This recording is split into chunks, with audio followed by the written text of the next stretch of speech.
प्रभु श्री राम पर कालांतर में कई रामायण लिखी गई हैं, जिसमें वाल्मीकि रामायण, रामचरितमानस, कंबन रामायण, हनुमत रामायण, आनंद रामायण, मूल रामायण, एक श्लोकी रामायण सहित और भी कई रामायण प्रचलित हैं। पेश है प्रभु श्री राम संपूर्ण कहानी संक्षिप्त रूप में।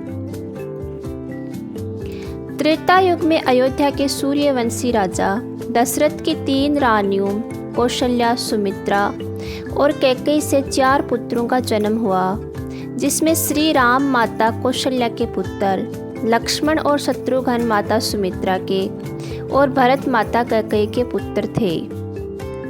चारों पुत्रों की शिक्षा पूर्ण होने पर महर्षि विश्वामित्र राजा दशरथ के महल आकर राम और लक्ष्मण को अपने यज्ञ की असुरों से रक्षा करने के लिए जंगल के आश्रम में ले जाते हैं। विश्वामित्र के आश्रम में श्री राम ताड़का का वध करके आश्रम की रक्षा करते हैं। ताड़का वध के बाद महर्षि विश्वामित्र श्री राम और लक्ष्मण के साथ जनकपुरी की ओर रवाना होते हैं। रास्ते में वे ऋषि गौतम के आश्रम से गुजरते हैं। वहां श्री राम अपने पैरों से स्पर्श करके पाषाण में परिवर्तित हो चुकी अहिल्या को श्राप मुक्त करते हैं। इसके बाद विश्वामित्र श्री राम एवं लक्ष्मण को जनकपुर में सीता स्वयंवर में ले जाते हैं। वहां भगवान श्री राम शिव जी का पिनाक धनुष तोड़ देते हैं। इसके बाद दशरथ जी के 4 पुत्रों का विवाह राजा जनक व उनके छोटे भाई कुशध्वज की पुत्रियों से होता है। श्री राम का विवाह सीता से, लक्ष्मण जी का विवाह उर्मिला से, मांडवी का विवाह भरत से और शत्रुघ्न का विवाह श्रुतकीर्ति से होता है। देवासुर संग्राम में दशरथ का रानी कैकेयी ने साथ दिया था।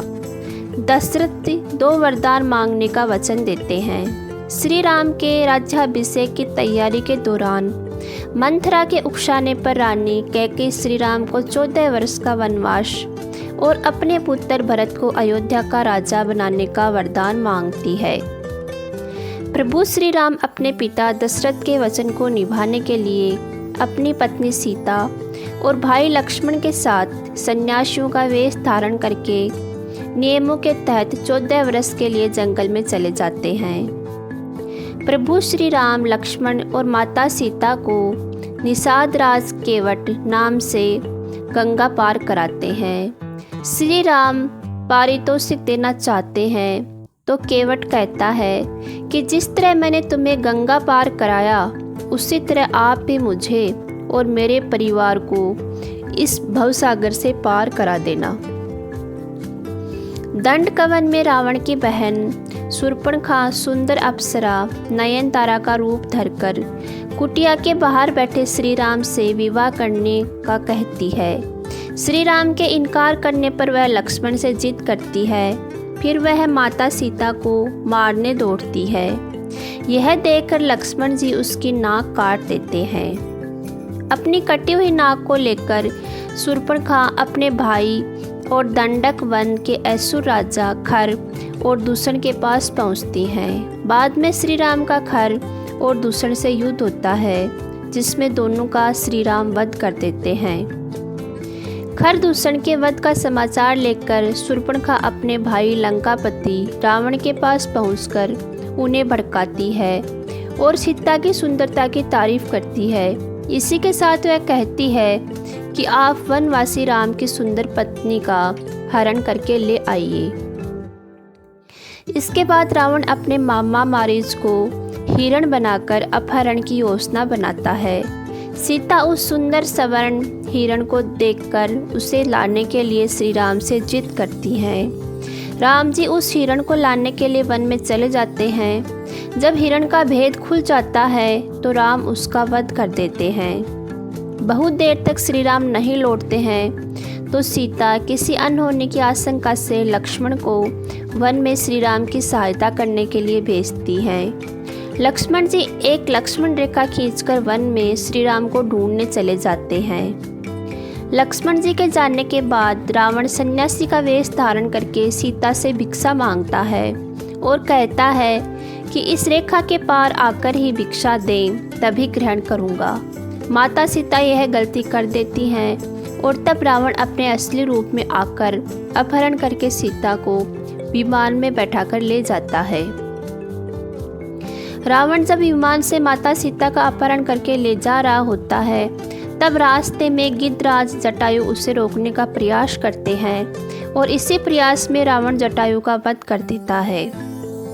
जटायु का अंतिम संस्कार करने के बाद श्री राम और लक्ष्मण सीता की खोज में निकल पड़ते हैं। खोजते हुए वे सबरी के आश्रम पहुंच जाते हैं। इसके बाद उनका हनुमान जी और सुग्रीव जी से मिलन होता है। सुग्रीव अपनी व्यथा श्री राम को सुनाता है। सुग्रीव की व्यथा सुनकर राम जी बाली वध के लिए तैयार हो जाते हैं और सुग्रीव और बाली के युद्ध के दौरान राम जी बाली का वध करके सुग्रीव को किष्किंधा का राजा बना देते हैं। सीता की खोज में जामवंत के कहने पर हनुमान जी को अपनी शक्तियों का आभास होता है और वे समुद्र लांघ कर अशोक वाटिका पहुंच जाते हैं।